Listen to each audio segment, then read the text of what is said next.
Hey, Hey, how are you? good, good. How are you? Very good. I love your shirt. Thank you, thank you. It's the official shirt from NARD, right? Yeah, it's the official shirt we use in our ceremonies. So yeah, so happy to see you here. So for people who doesn't know, NARD is National Animal Rights Day. It's happening every year all around the world. But maybe before we start, I love to have a quick introduction. If maybe you can tell us your vegan journey, so people can understand where you are and why you're doing this. Yeah, sure. So I became vegetarian first in 2006. I was studying Indian philosophy, Vedanta, and my teacher kept he was vegetarian, and he kept describing what human beings would do just for the pleasure of their taste bud, like kill an animal, rip an animal from their family or a mother from their babies, just for the pleasure of their taste bud. And that really kind of struck me and kind of planted a strong seed. And I was always an animal lover, if you can believe it or not. I would take care of cats where I grew up in Israel, and horses and other animals, but never made the connection about what I was eating. But that planted a strong seed. And then I stumbled upon a leaflet from the great group called the Vegan Outreach. Just a leaflet, not even a video. And the leaflet showed how animals are raised in the factory farms and how they're treated and how they look like, cramped in cages and wounded, and described the process of how humanity raises animals for food and for, clothing and other human needs. And I was so shocked. I really kind of woken up, at that moment. I realized that this is the reality, and I was so shocked and had an emotional reaction. And I decided, okay, I cannot be a part of this anymore. And the next day I went vegetarian. I decided I said back then, I don't care if I get sick, but I'm not gonna hurt any other living anymore. And of course, not only did I not get sick, I got healthier.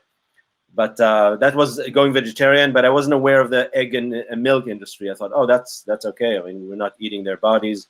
Until friends and and videos and leaflets opened my eyes to those industries as well. And then around 2011, I cut everything out, became completely vegan, and that was the first year we did the NARD event, the first one. That's beautiful. I just want to tell a little thing for people to realize that just a piece of paper, how it can change something. Yeah. So people should share always. We should share positivity. We have too many people on the news, on social media that share negativity and everything that is bad in our world. We need to share positivity. We need to share alternatives. That's what we try to do with F.A.K.E. But with everything, there's alternatives for any kind of meat, for anything. Like for example, your event is something, even if it's very sad, because you will explain why later, it's very positive because it's growing so fast. So yeah, it's important to share, because one share can change a life and can then reach to someone like you who's going to create an event that goes global. Yeah, it's important to show the truth. I mean, nowadays people are bombarded with visual stuff and information on social media and the news, and it's kind of hard to know what's real and what's fake.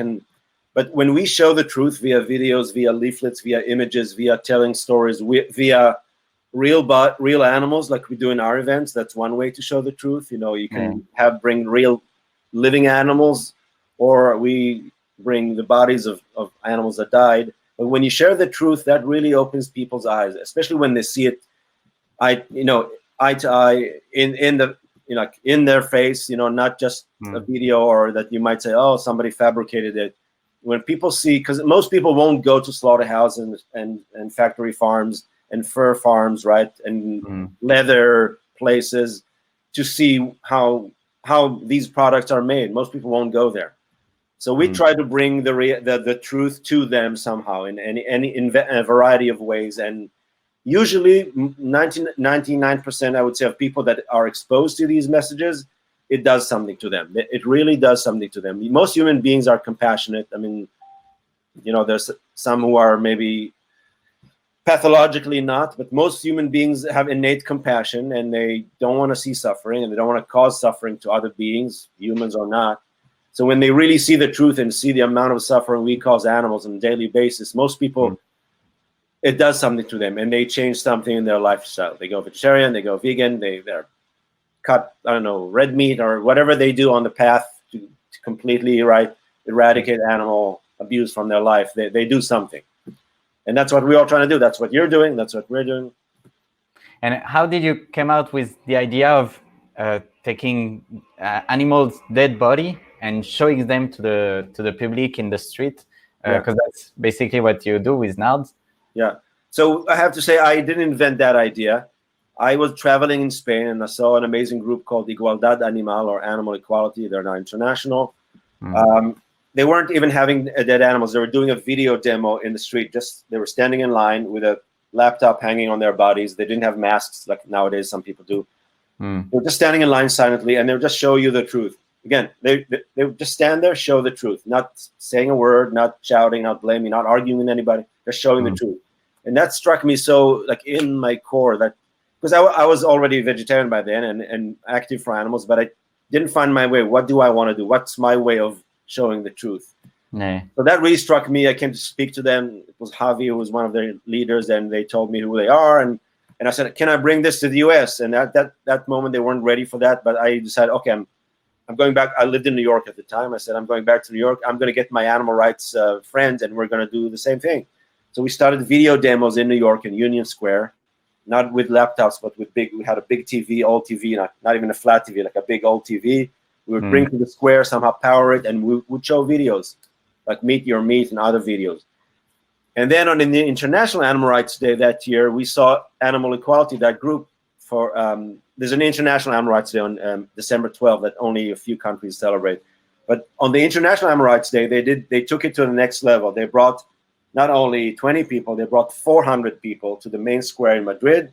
And each one of them, instead of videos, they showed the truth another way. Each one of them held the body of an animal that they took from a farm or from a slaughterhouse. And that was so moving to me. I never seen such a way of protest. Again, it's all silent. It's just showing. There's not a word said. There's no arguing. There's no trying to convince somebody of your truth. It's just showing the truth, showing how these animals look like in the flesh, how a pig looked like, how a chicken looked like, because most people never see these animals ever. They see a piece of meat on their plate. And also, the way people held these animals, it's a very compassionate way. And, they didn't just display them on the ground, and that's what we do. People were cradling in their arms like you would cradle your human baby or a cat or dog. So that struck me really powerfully, and I decided to upgrade our video activism to the same thing, to reach many more masses of people, to really take it a next step. Instead of showing through videos, show the real animals. So we added that element to our ceremonies. The difference is that, and we spoke to them and we asked their blessing. Can we please do that? Do you give us our blessing? They said yes. They coached us. But, our events are not just that. They're not just a ceremony. Like you said, they're also positive, because we do start with an open memorial or commemoration service for the billions of animals that die every year. And that's where we sometimes, not always, but sometimes we have the bodies of a few animals. But then we also have a celebration. After that, we want to show the other side of the reality. We want to celebrate the wins that our movement is having every year. Every year there's more laws to protect animals. There's more people going vegan. There's more products that are vegan, clothing, food, entertainment, circuses shutting down, right? We're going in the right direction. So we want to celebrate that. And we also want to celebrate once a year us as a community of activists, because very rarely we get a chance to give each other a pat on the back and good work. So our events always start sad with a commemoration, but they always end on a hopeful note, happy note, celebratory note. And that's a long story for the whole thing. That's how we do it. That's why we do it. But I really, it's really the seed for this type of events was by Igualdad Animal in Spain, and we're thankful to them till this very day. And if they listen to us, we love you. And I think it's a beautiful idea, because if you were holding steaks, people wouldn't care. But the fact to have the real animal, people make the connection, and they understand that something not normal is happening. Because when they see all these dead animals, they don't want to eat. It's actually the opposite that cut them eat. But if you take carrots and bananas or whatever, people won't be shocked, because it's food. But it is not food, and that probably hurt them. I'm sure there's some people who get mad as well, but because they get mad probably to themselves, because they realize that. Well, that's the thing. because of the way it's done, it's very respectful and silent. It's almost like it's a funeral ceremony. And just like humans sometimes have a funeral ceremony with open casket, it's kind of the same idea. We have an open casket. We're showing you the bodies of the deceased. Sometimes we do have real caskets, but we found it more beautiful to hold them. It's almost like the famous Pietà, Mary holding the body of Jesus. So it has a lot of positive connotations. I mean, you're holding the dead in your arms. We're not just throwing them on the ground or something. But it's the way we're doing it, it's not threatening to anybody. And that's not the idea to shock or threaten anybody. The idea is actually to create a safe space for people to actually stop and watch and feel something. And we usually, this type of event usually achieves that. Very rarely we have anybody getting upset because of it or angry. People get emotional. And people from the crowd, they're like, wow, I didn't know a lamb. I eat a leg of lamb. I didn't know a lamb looks like this. I didn't know a baby bacon. I didn't know a baby pig looks like this. I didn't know a chicken looked like this. So usually it has a very positive effect on people. And so how did you went globally pretty fast? Because it's been only 10 years and it's already in like more than 50 countries, right? It's in about 20 countries, but it's in 65 cities this year. Okay, yeah. So, there's other animal rights endeavors like SAVE or Anonymous with the Voices that have grown actually much faster, and it's great. They're all over the world. Since we're doing a yearly event, because it takes so much time to work on each event, so we will only have the energy and the time to work on one event a year. Maybe someday we'll add more, but so the growth has been slower, 10 years, and now we have 65 cities, but since these are such big events, it's so hard to put them on. So we're very happy with the growth. But we the first event we did in 2011 in New York, it was one event. I moved then to LA 2 years later. I brought it to LA. San Francisco saw it. They wanted to do it. Next year, 10 more cities contacted us. Hey, we want to bring it to our cities. And now it's in the US, Canada, Europe. First time in Africa. It's in India, a bunch of cities in Japan, Australia, Taiwan, Hong Kong, Philippines. And so it's growing. And more and more people are joining us. And this year, I'm sure you're going to ask that later, but we're kind of changing things because of Corona. But yeah, I'll wait for you. I just have one question and then we'll get back to this. If, let's say, I live in, in Mexico City and they don't have NARD, actually they do have in Mexico City? Not in Mexico City, there's another city in Mexico. Okay, so let's say I live in Mexico City and I wish they have this. Can I directly contact you or contact NARD and create it? Yeah, of course. If you go to our website, thenard.org, so www.thenard.org, there's a link there that says, a button there that says get involved, and then there's an option to contact us if you want to start NARD in your own. Yeah, that's the website. So if you see get involved on top, it brings you to this page where you have all these options. Join an existing event, it gives you a map of events, or start your own event. So if you click on start your own event, basically you'll get our email. It goes directly to us.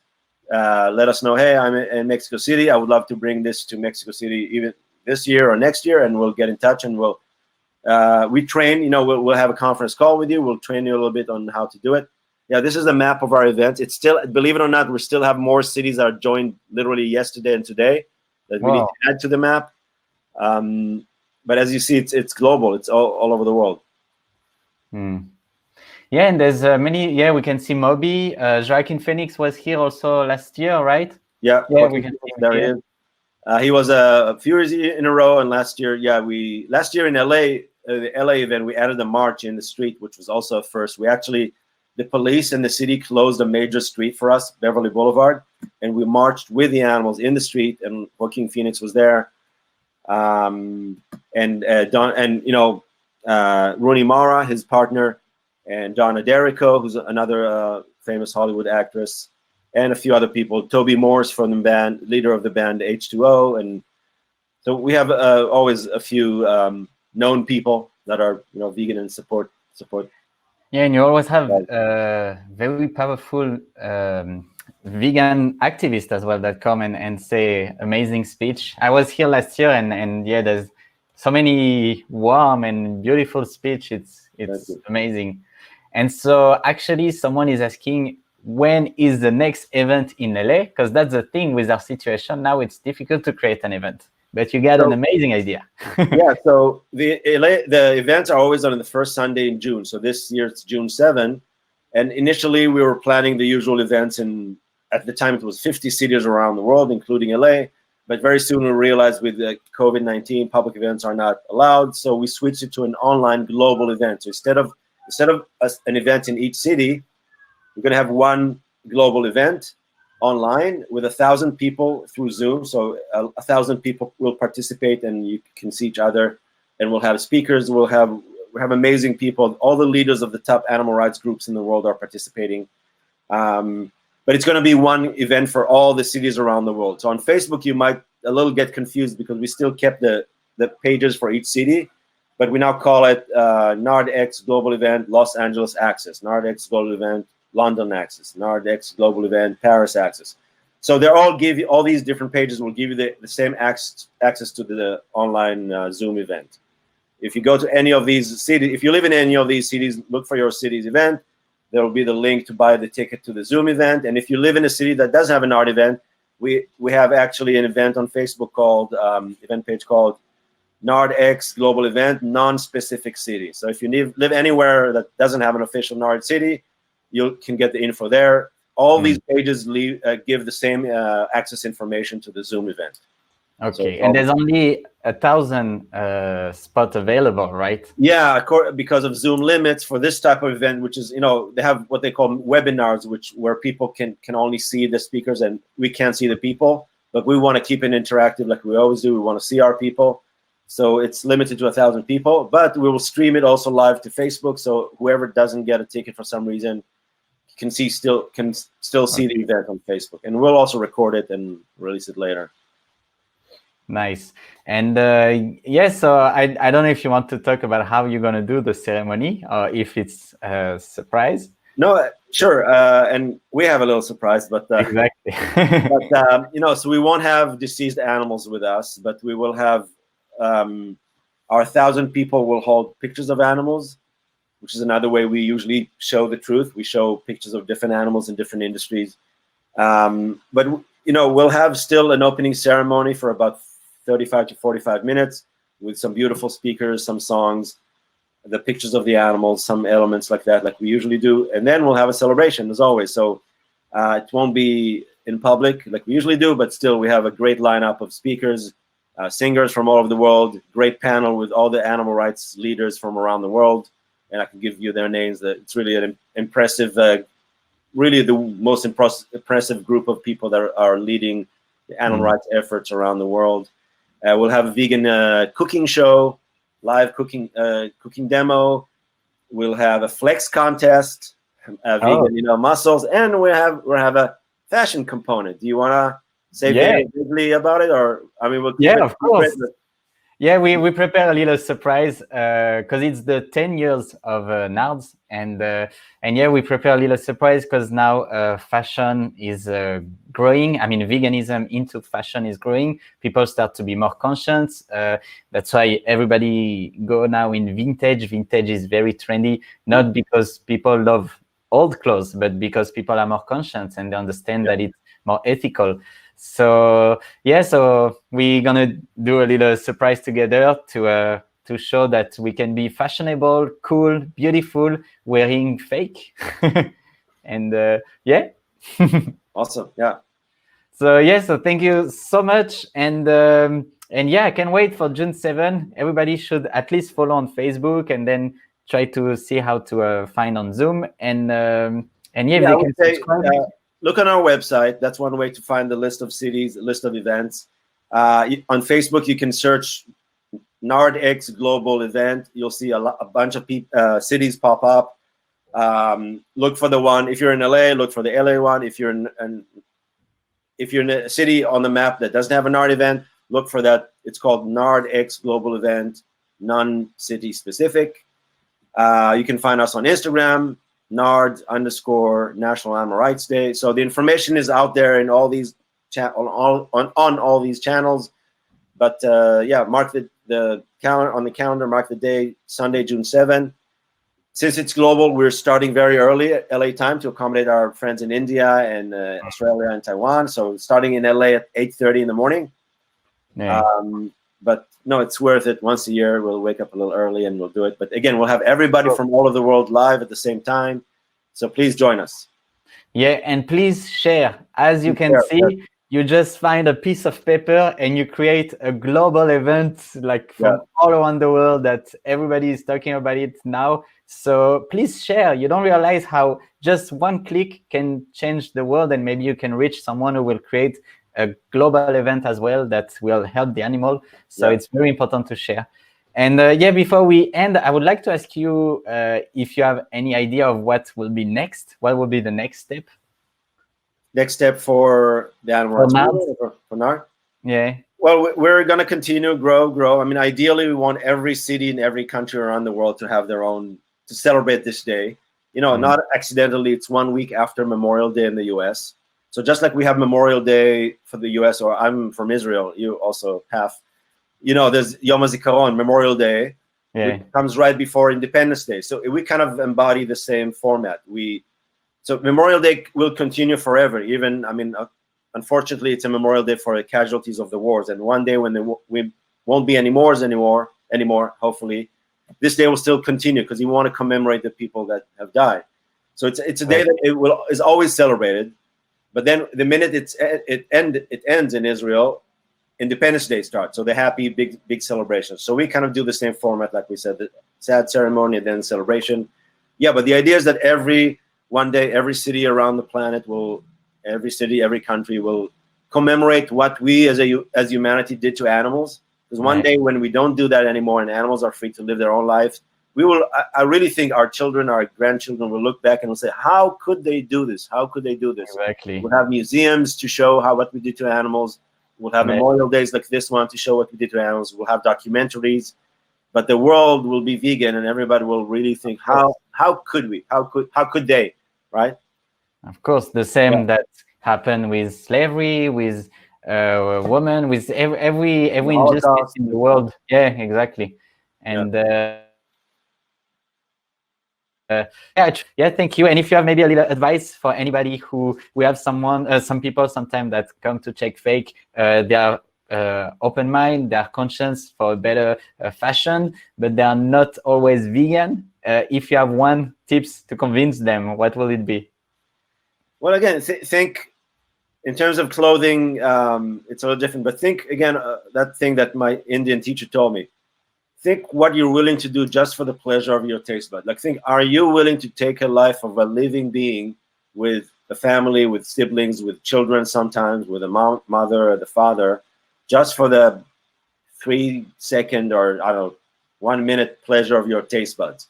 And the same thing with fashion. Are you willing to take the life of somebody just so you can have their skin on you? Whether it looks good or not, I mean, sure, let's say it looks good, but are you willing to really make yourself warm or fashionable by wearing the skin of somebody that had a family, had a life, had love to play around, love to sleep? I mean, I have a cat. I see he's not different than me. He loves to eat. He loves to play around. He loves to, pump his little doll. He loves to have sex. He loves to have a life. He loves to play. Like, he gets angry. He gets sad. He gets jealous. He gets worried when I leave the house, and he's happy when I come back. He's just like us. So really think of are you willing to take a life of somebody just for the pleasure of your taste bud, or to have something to wear on your body, or to have them in your shampoo or your soap? Really think what is your limit? What are you willing to do just for these things? And if you're not willing, if you realize, wow, I'm not willing to kill somebody for that, then we'll show you. We're here to show you how to do the switch, because it's not always easy. It takes time sometimes, but it's doable. We're all doing it. You can. It's easily nowadays to do the switch, to live really a cruelty-free lifestyle, and you'll feel so good with yourself once you did it. It's the best thing I ever done in my life. I'm sure it's the best thing you did in your life, right? Best decision I ever made. Changed my life. I always say, if you ask to any any vegan in the world, what is if you have one regret, it will be that he didn't go vegan before. Sooner, yeah. Yeah. All of them. Yeah. So, yeah. Yeah. Yeah. So thank you so much, and so thank you again for being Thank you, here. guys. And Thanks for we having see me. you on June 7th. Yeah. We Thank save you. the date. All right. See you. Bye. Thank you.